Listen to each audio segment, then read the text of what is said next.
Assalomu alaykum. Ko'chaga chizilgan parkovkalar, yo'l chekkasiga chizilgan parkovkalar. Tak, mana shu parkovkaning nomeri mana 2007 ekan. Mana protsoniy deyin deyapti. Ish kuni bo'lsa soatiga 1.50 sent ekan. Ish kuni jumagacha, shanba yakshanba kuni bepul bu parkovkalar. Mana ko'chaga chizilgan parkovkalar bepul. Mashinangiz bemalol shanba yakshanba qo'yib ketsangiz bo'ladi bepul. Qolgan kunlari soatiga o'sha yerda yozgandek summa. Uni to'lash qanday bo'ladi? Uni programmasi bor. O'sha programmaga ana shu nomerni yozasiz. Parkovka chiqadi shu yer, mashinangizning nomerini yozasiz. Keyin pulini to'laysiz. Mashinaning nomerini kirgizasiz, pulini to'laysiz.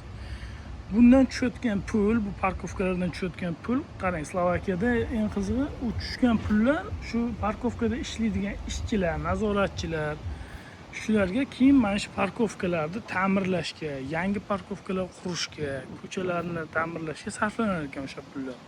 Shuning uchun hamma parkovkaga pul to'laydi. Uni o'zini burchi deb hisoblaydi ekan.